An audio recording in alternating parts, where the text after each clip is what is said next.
Fair enough. I can't argue with that. All right. Oh wait, actually, I can.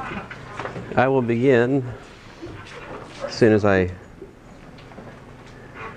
get things going here. Sorry, I'm trying to find the hat. The hat. All right, I got the hat. Like from Mario Almost. Bros? Mario Bros. What's Mario? I don't know. Some Italian guy. Some Italian guy. Chris Pratt? Yep. Okay. Correct. That makes sense. Yeah. That's the right person to cast in that role, whatever we're talking about. He's got Legos, Garfield, and Mario Bros. He did, wasn't he the one that brought back the Muppets? Oh no, I'm thinking of another guy. 29, 27. 29, 27.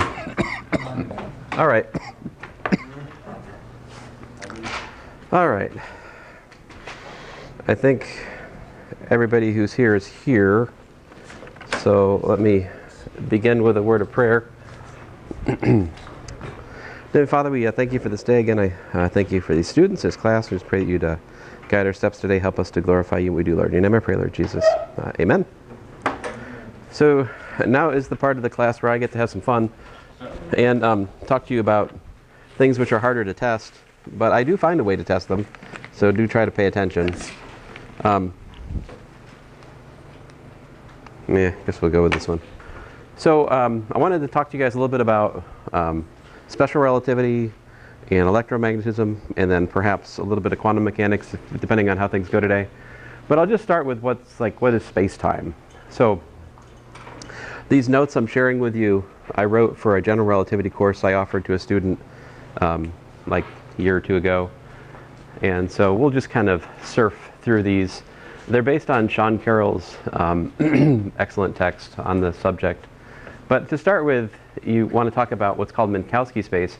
Minkowski space is space-time, so it's time in, or maybe you should say time-space really, because it's time then space.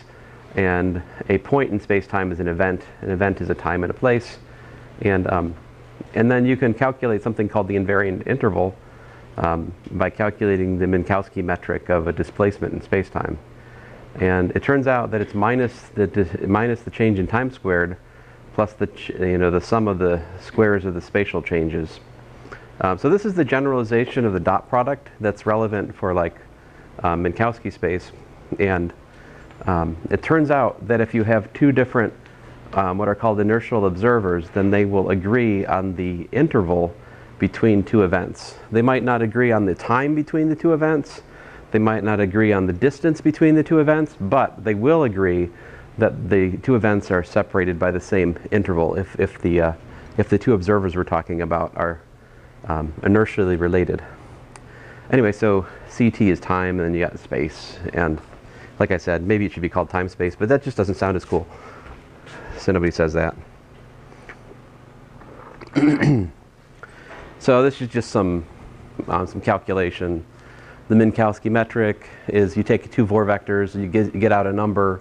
It's basically the dot product with subtracting off the product of the time components. That's how it works. It's really weird because you've got these vectors called null vectors that if you take the Minkowski product with a null vector in itself, you get back 0, and yet it's not the 0 vector. So it's very different than the dot product, right? Like the dot product, if you take the dot product of a vector with itself, it gives you the length squared, right?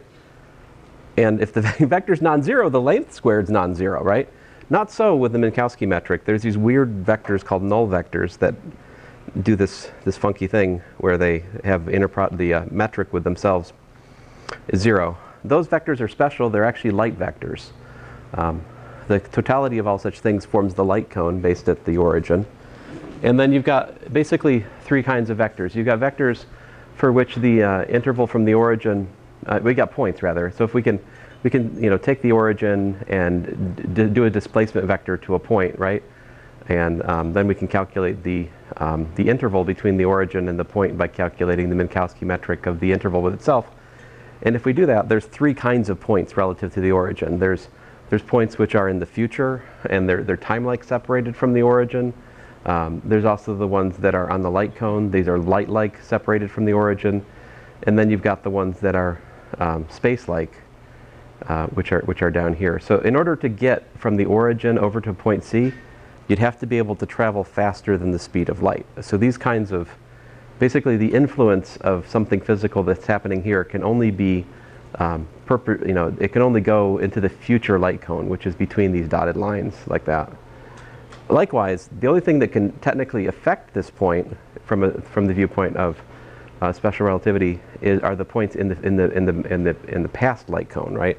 So something that happens out here shouldn't be able to have any kind of causal relation with something there, because it would require faster than speed of light travel to get from there to there like that. So that's the story. And these things, of course, can all be derived from Einstein's basic axioms, namely that the speed of light is the same in all inertial frames of reference. The laws of physics have the same form in all inertial frames of reference, and that's pretty much it. From those two things follow what are called the Lorentz transformations and the Minkowski metric I've been sharing with you here. Here's a picture. Like, this is a possible world line. A world line is a trajectory through space-time which illustrates a possible motion of a physical object, right? So like here, it's got some speed, and here it's not moving, right? So it's just sitting still and progressing forward in time and so forth. So this is like a typical world line. Now, the world lines for light rays, they fall on the light cone, all right? You can define proper time. The proper time for a massive object is given from this integral.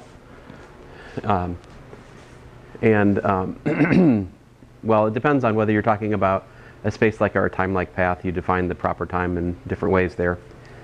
And then the famous paradox, right, is this so-called twin paradox, where if you have a pair of twins and you have one just, sit still and go forward in time, and you have another one go out and then come back, the one who goes out and then comes back, he's older when he gets back. No, younger. I'll get it right eventually.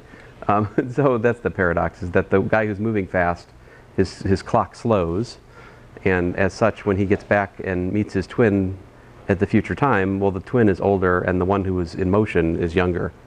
And then, the paradox is, well, how can this be? They're twins, But the resolution to the paradox is very stupid, because the difference is that the one that went out and came back was an accelerated path and the other one's not.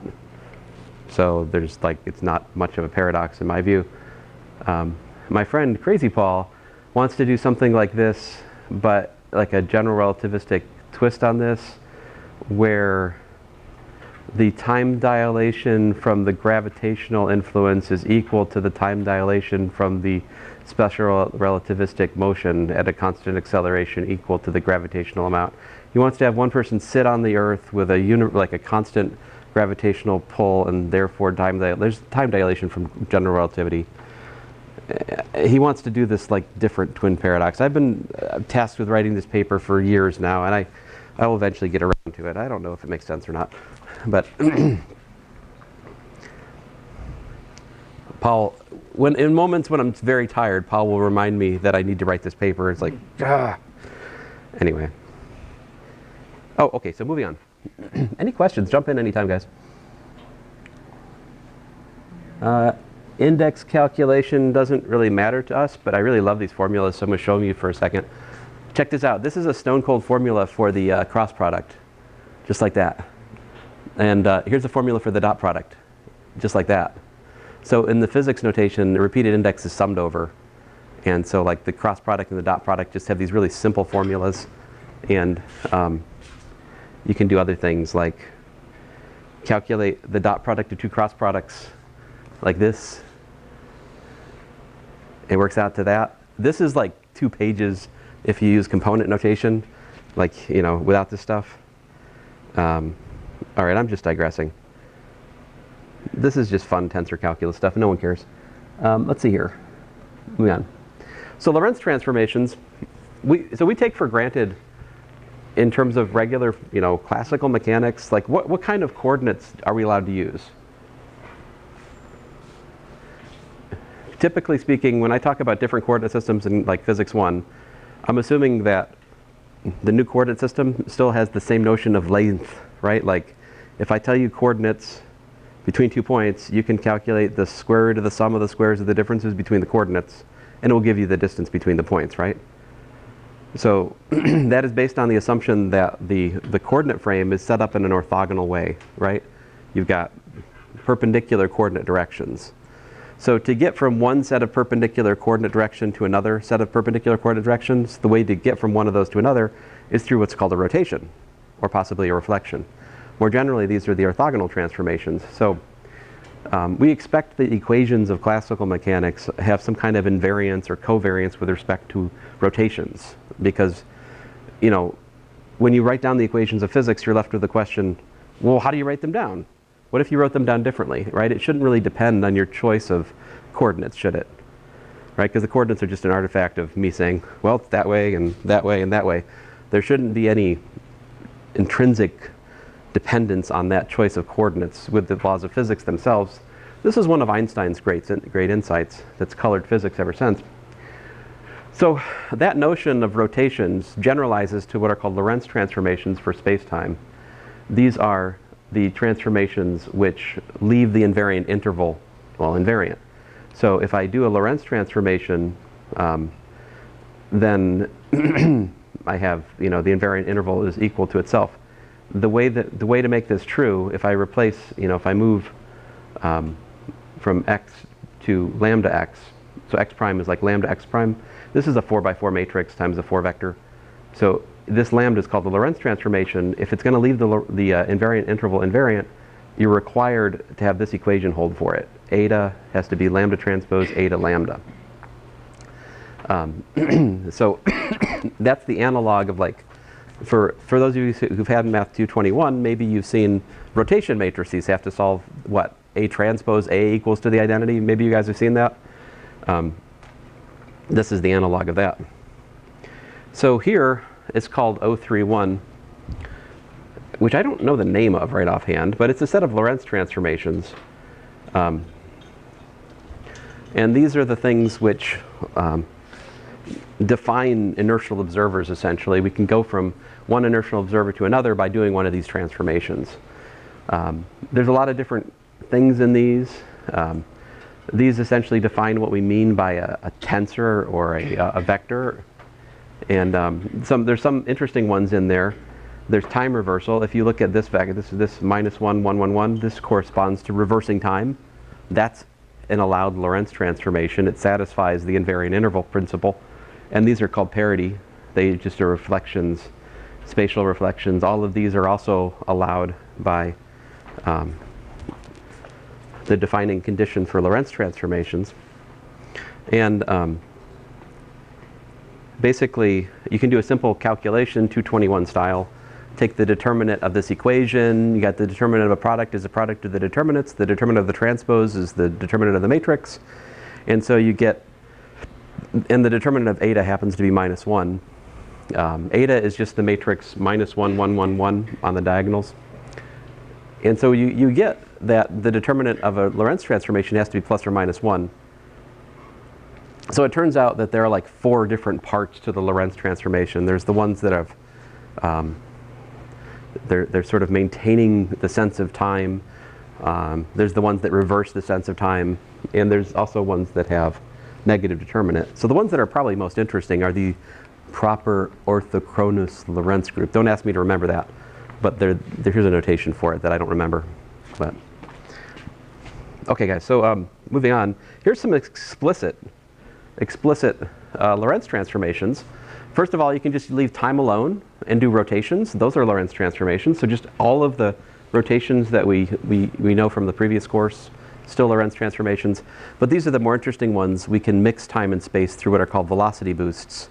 So this corresponds to like a transformation in the xv direction, like the x direction. This is a y boost. This is a z boost. If you multiply these things together, you'll get like a boost in another direction. Here's the explicit equations. Like these are Lorentz transformations. I might have derived this last semester. I can't remember. But it turns out you can write the Lorentz transformation in terms of hyperbolic sine and cosine of what's called the rapidity. the rapidity is the hyperbolic tangent of the rapidity is the velocity divided by the speed of light. And so in this sense, Lorentz transformations encapsulate a certain hyperbolic geometry. Cauchy sinh appears naturally. These are the hyperbolic functions, not an accident. Move on here. We don't care about R3. We're past that. Let's see here. Move on.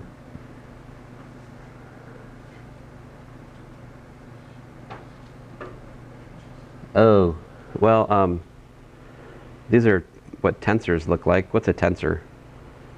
So you guys talked about vectors in this class, right? A tensor is simply like a vector with more indices. So like here's a tensor with k upper indices and l lower indices. Every one of these indices transforms either like a vector does or like a so-called covector does. But you know what, I'll leave that for another course. That doesn't really matter to us here, I don't think. So this, I'm just showing you like different properties of tensors in here. Let's see here. If we were actually doing a general relativity course, this stuff matters. It's sort of like the basic algebra of general relativity. General relativity is written using tensor arithmetic, so it matters there. Okay, so how about physics? Physics in space-time, we'd like to understand like a little bit about. I'm just going to give you a very quick overview.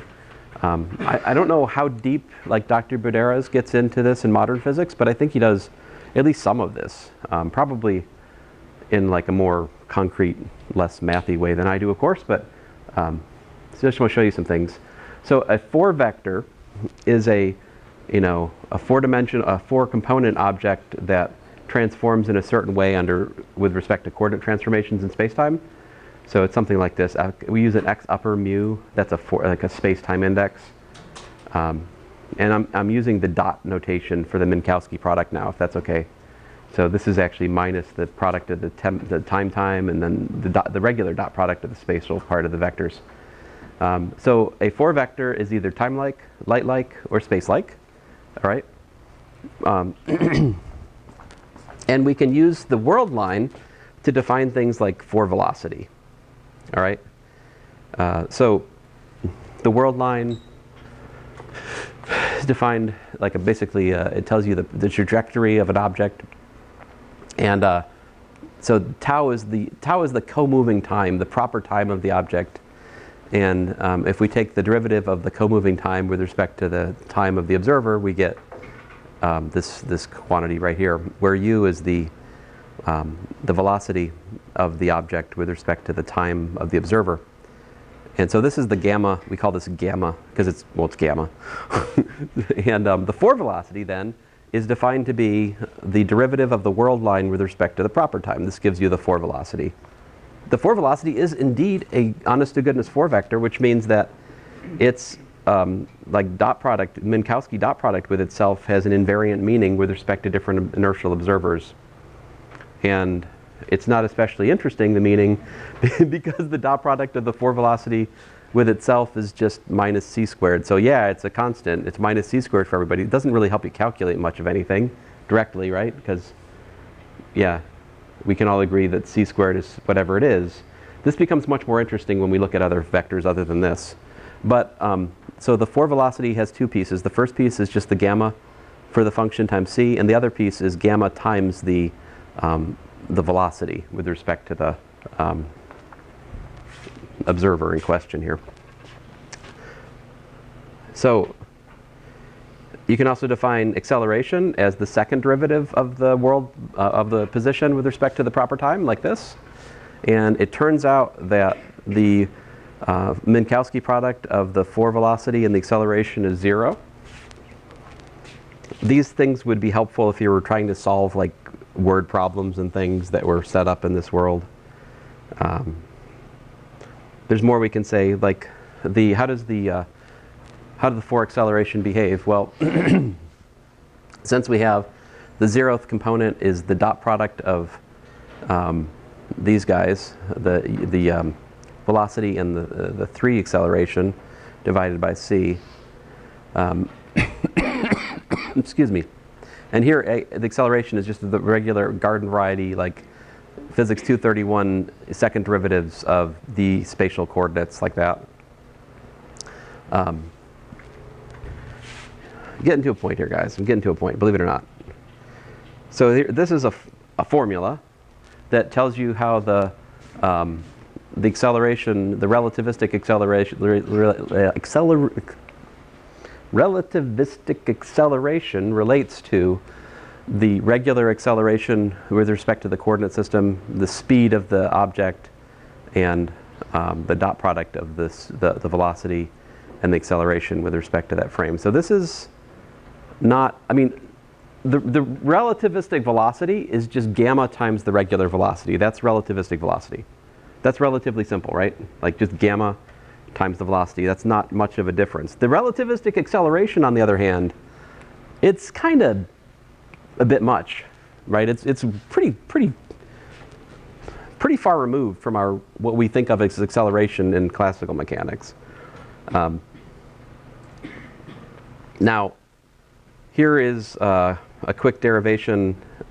What these formulas are is this is the formula. So like if I'm on a train, right, and I throw a baseball forward on the train, and then you guys measure how fast is the ball going relative to you. In classical mechanics, we'd say it's the velocity of the train plus the velocity I throw the ball with respect to the train, right? So in principle, if the train was going at the speed of light, and I worked on my arm long enough so I could throw the baseball at the speed of light, right? Then ostensibly in classical mechanics, the ball should be going at twice the speed of light, right? Not the case here. The formula is that you take, you know, the velocity. So this is, man, I've forgotten what the meaning of the different letters are here, but basically this is the formula which takes over for it. I've got things, so the minus is because I'm asking a question with respect to, I haven't quite asked the same question that I was just asking you. If I was asking the same question I was asking you, it would be a plus instead of a minus. So we would just like regularly, is that a word? In the usual Newtonian case, it would just be like u1 plus v, essentially, right? But instead we're dividing by this, you know, velocity of the train times the velocity of the object divided by c squared. And what happens, there'd be a plus here if it was the case we were just talking about in my hypothetical, is that becomes, this equation doesn't allow you to get anything faster than c, is what this formula conspires to always make the transform velocity be less than c, is how it works actually.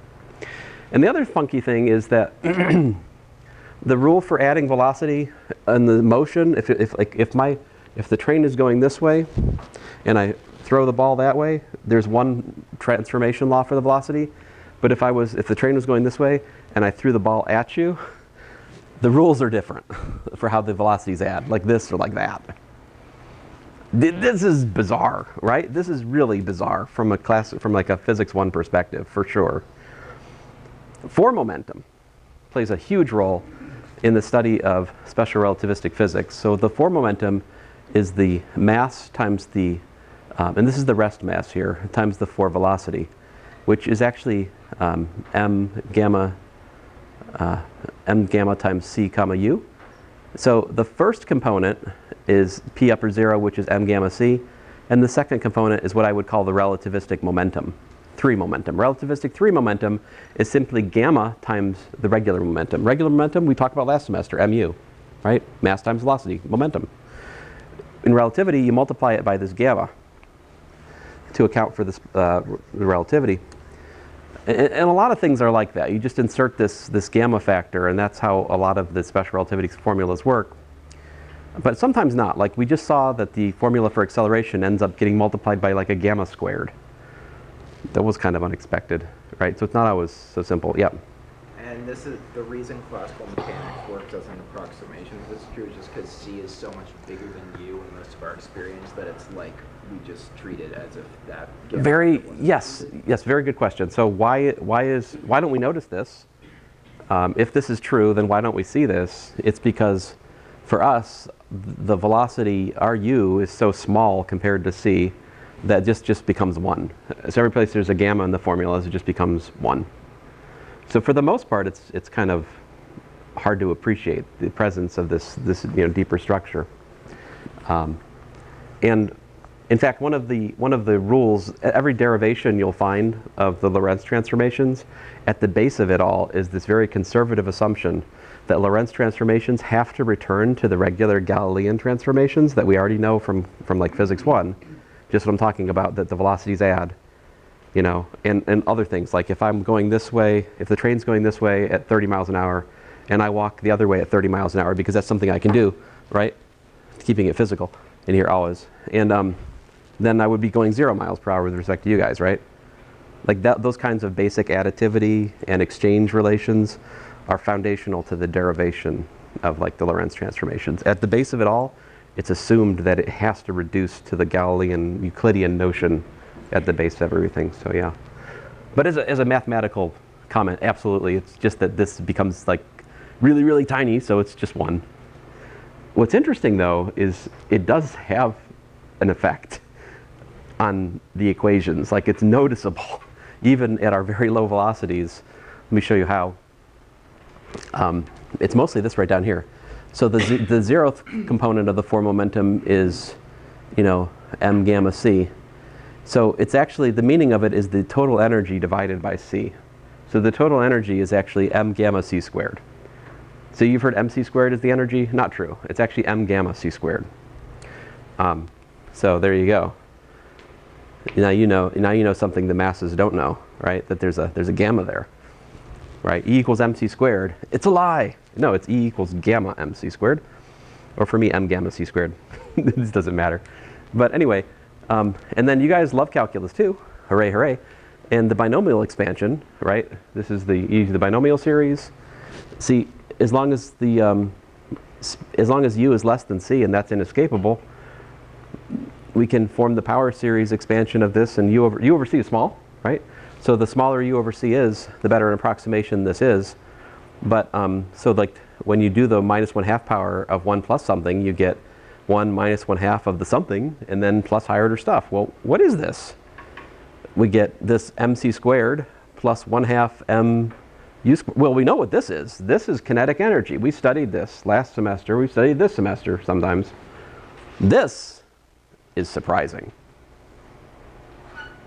And so this was the thing, is once Einstein understood this, it was evident that there's an incredibly large amount of energy stored in the mass itself. That's what that suggests. And of course, this is what has given rise to, well, nuclear energy and nuclear war.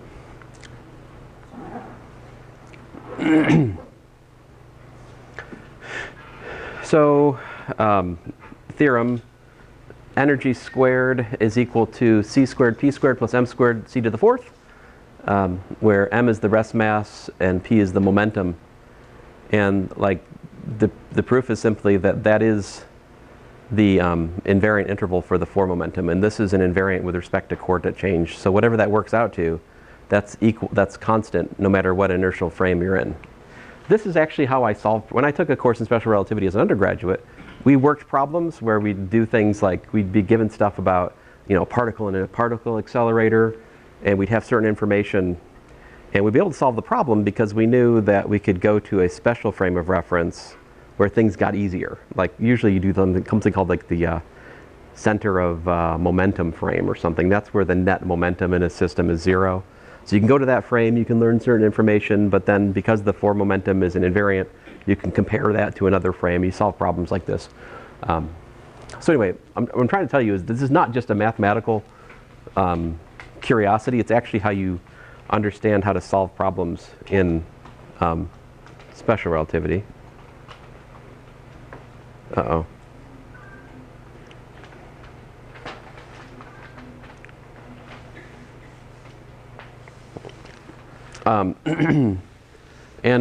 So next, going on from that, if you want to study like the analog of Newton's second law in the relativistic case, it's kind of subtle. Like I don't remember this stuff very well. I've not taught it properly in like a class with tests and stuff. So this is just stuff I've worked through and written notes on. But it's curious. Like the way Newton's second law changes in the relativistic setting is it's a little bit surprising in places. I'll just get straight to the point. This is sort of the analog of Newton's second law, I think. the force is equal, the acceleration is equal to the force divided by m naught gamma minus f dot u over m naught gamma c squared. Yeah, so there's that.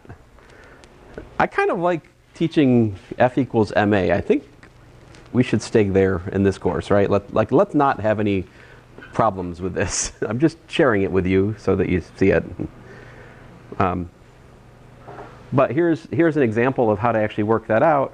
If you were to study circular motion of a charge in a magnetic field, right? If the motion's relativistic, you actually have to use this as your equation. So we've got our Lorentz force, right? QUB, the U is the V. So QVB, because the magnetic field is perpendicular to the velocity, right? So the cross product just gives us that. And because the force is perpendicular to the velocity, that dot product term I just wrote in the other equation in the last slide, it's 0. So we're just left with this pesky m naught gamma A. And so lo and behold, we find that the circle of radius that the charged particle goes around, if it has a relativistic speed, it's m naught times u divided by qb divided by this. Do you guys remember what the radius was in the non-relativistic setting? We worked this out.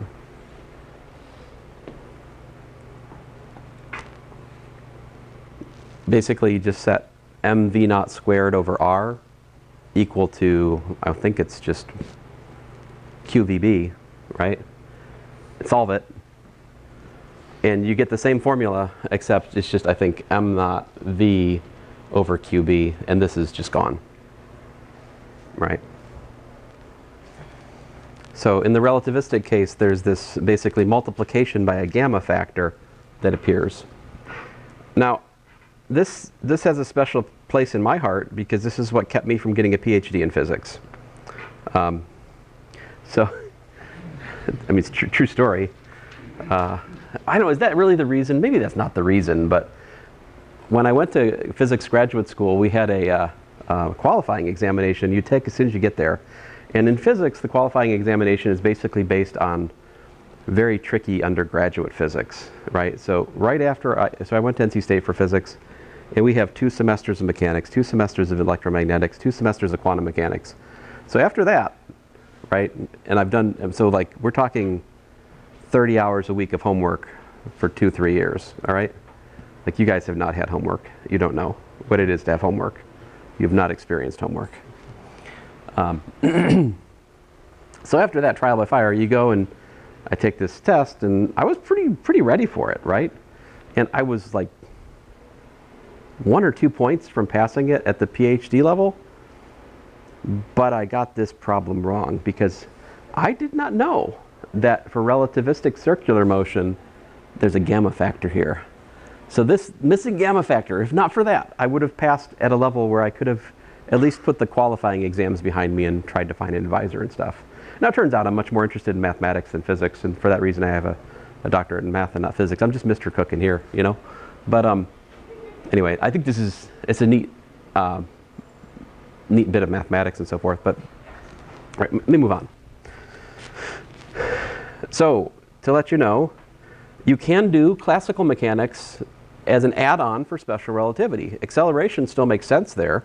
You can study it. You can solve problems. There are many things that are known. However, it's quite a bit different than what you know. There's really a lot to learn there. The good news is, on the other hand, that things don't move that fast, so it's kind of, you know, not too much of a problem for us. Now this course, we've talked about what? We've talked about electricity and magnetism, so let's talk about that some more. So I proved to you guys the other day that if you take Maxwell's equations and you combine them, we can get out the wave equation for the electric field and the wave equation for the magnetic field, both having the characteristic speed defined by the 1 over the square root of the permittivity and permeability of space, right? 1 over the square root of mu naught epsilon naught. But there's something more you can do that's important for like studying relativity, which is that you can put the electric field and the magnetic field together into one single grand glorious object. So like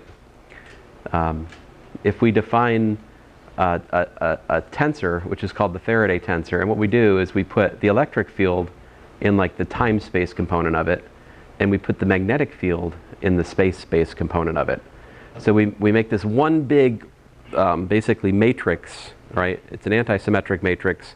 An anti-symmetric 4x4 matrix only has 6 independent components. 3 of them the electric field, 3 of them are the magnetic field. But we put the electric and magnetic fields together in one foul swooping thing called the Faraday tensor. And if you do that, then you can calculate this derivative here, and it's equal to J upper I, where J upper I is the forecurrent, which is a combination of the charge density and the current density. So this equation right here, this one equation, simultaneously folds in both Gauss's law and Ampere's law with Maxwell's correction. It's all in there. This other one, let me get down here. And then the other equation that you can write is the no magnetic monopoles and also the Faraday's law. All right, so like this is the one, this is Gauss's law and Ampere's law. And so we had 4 equations before. With this tensor notation, now we just have 2 equations. All right. So here's the explicit content of it. F upper mu nu. Oh man, I need to get a clickety clicker. Clickety clickety. So the Faraday tensor with the upper indices, you got like electric field here minus the electric field there, and the magnetic fields over here. When you lower the indices, this changes. What that means is you multiply by this matrix and that matrix on the sides. And after you do that, what ends up happening is you flip the signs of the electric field to minus the electric field, right? But the magnetic fields are just left alone. So it's a kind of funny thing. The Faraday tensor with the upper index versus the Faraday tensor with the lower index, same electric and magnetic field, but some signs are different. The reason that this is interesting is whenever you have, in special relativity, you have something with upper indices and lower indices, they transform inversely under coordinate transformations. So what that means is that if I take this and I sum it against that, I get something which is called a scalar. A scalar is something that's invariant with respect to different coordinates. And as such, if you calculate that, that gives you something which is constant in all frames of reference. Excuse me.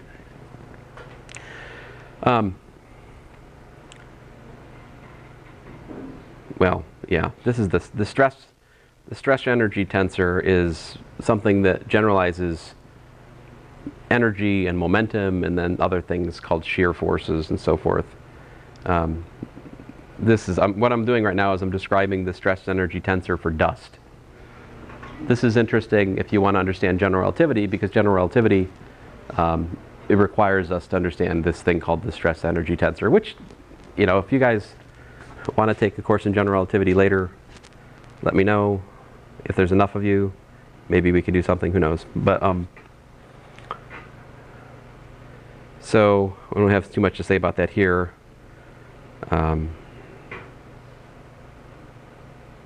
Let's see here. There's a conservation law for the stress energy tensor. So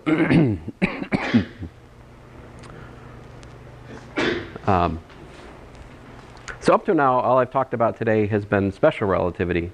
Special relativity is based on, you know, a fairly conservative modification of Newtonian's classical mechanics with the, well, I say conservative, but, you know, saying the speed of light is constant in all frames of reference, it is kind of revolutionary. But the attempt is made to keep it as close to regular physics as we can, right? General relativity, on the other hand, is much more adventurous. General relativity is an attempt to understand gravity, all right? And so the fundamental thing about gravity is, well, how have we understood gravity up to this point in this class? We haven't talked about it much in here, have we? So I think I talked about this some last semester if you were in my class, but many of you weren't. So let me talk about it again, if you'll forgive me. So in Newtonian relativity, we have, what's the equation? GMM over, what is it, r squared, right? So what if the masses move, you know? In classical mechanics, what if you have one mass here, and what if that mass moves? How does the gravity change? I mean, it's a different place, right? So now the gravity's pulling this way instead of this way. How do the equations reflect that? What exactly is the, you know, mathematics of how gravity changes when the mass moves? We never answer this question, and we can't answer this question in classical mechanics because classical mechanics gives no answer to this.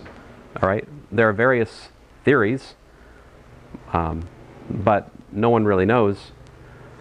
Well, most people would say that the way to understand the propagation of gravity is from a general relativistic perspective. And what general relativity basically says is that gravity is actually a consequence of the curvature of space-time. And that when one mass moves and another mass moves, the space-time itself wrinkles basically, and a wave through space-time propagates the gravity, gravitational interaction, something like this. And so what do you mean curved space-time, right? Well, here they are. Here are the equations.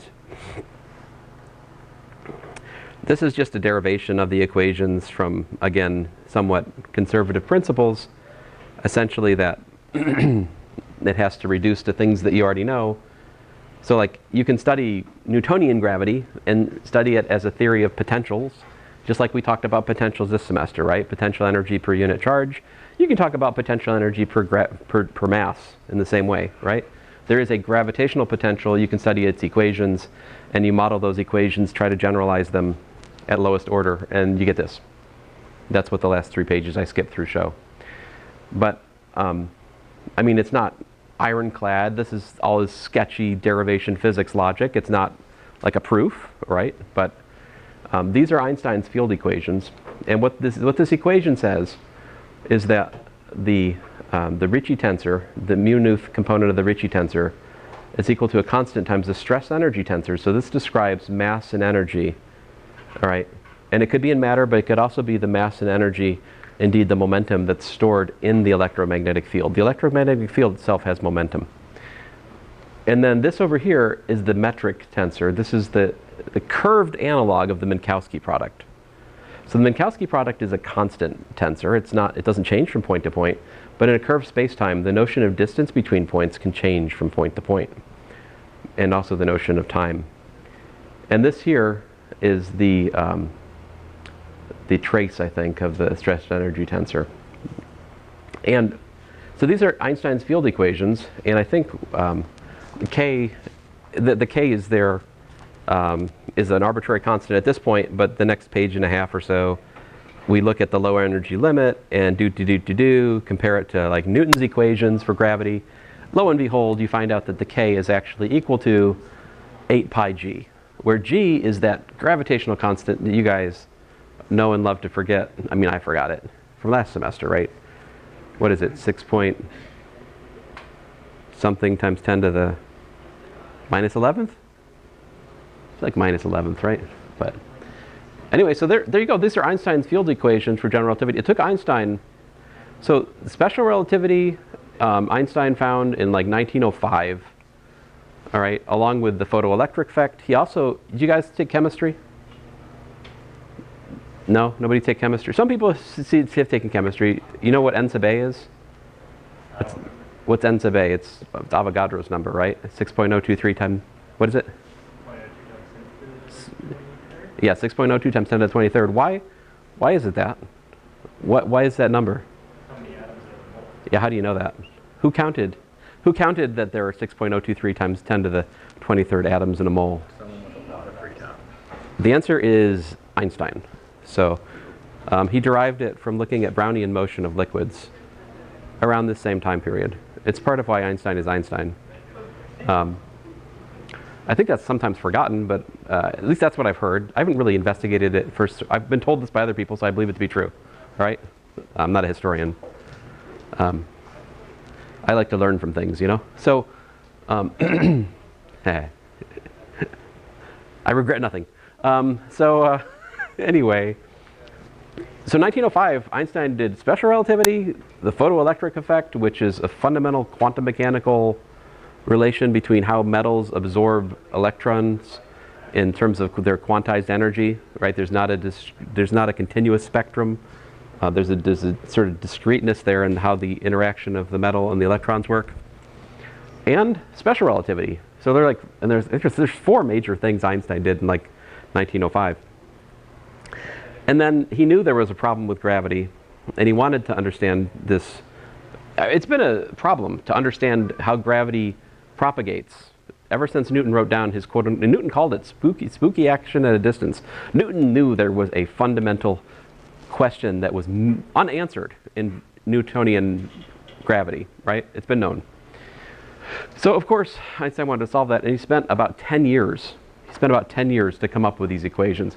This was not an easy thing. This took Einstein like a long time to figure this out, and the help of some mathematicians. So the mathematics for this stuff was developed in pretty much just the 50 years before Einstein wrote down these equations.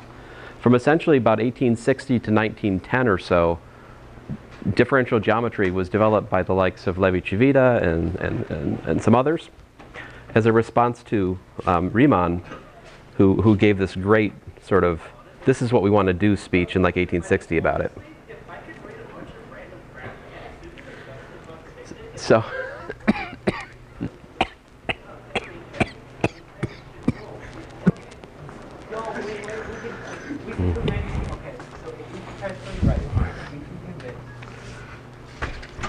there we go. All right, so anyway, this is how to derive general relativity from a big boy physics. Anyway, long story short, Einstein wrote down these equations, and it is not too hard to derive a number of fascinating things from these equations. One of those is that if you look at the linearization of these equations, you can derive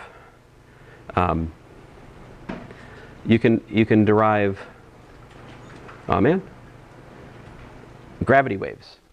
You can actually derive gravity waves. There are equations that gravity waves have to solve. We know gravity waves should be created by certain things. And when I was in school, we hadn't observed them. But about 10 years ago or so now, we've observed gravity waves. So it takes a lot of doing to do this. Like giant laser, it's a mess. It's really hard to do it, but it has been done. And then the other thing that's kind of shocking is very early on, like during World War I, there was a theoretical physicist named Schwarzschild. And Schwarzschild, in the trench warfare of World War I, worked this out. And contained in this is the whole story of black holes. And ultimately also like the Big Bang cosmology, all that. Right? But anyway, which I don't, yeah. He was in trench warfare, and he worked this stuff out, sent it to Einstein in a letter, yeah. Unfortunately, this dude died of like, tuberculosis or some kind of, something you'd contract while you're in that setting. But he, like Schwarzschild would have been, I think probably would have been a much more influential physicist had he lived, because he was very good. But anyway, that's all for today, so.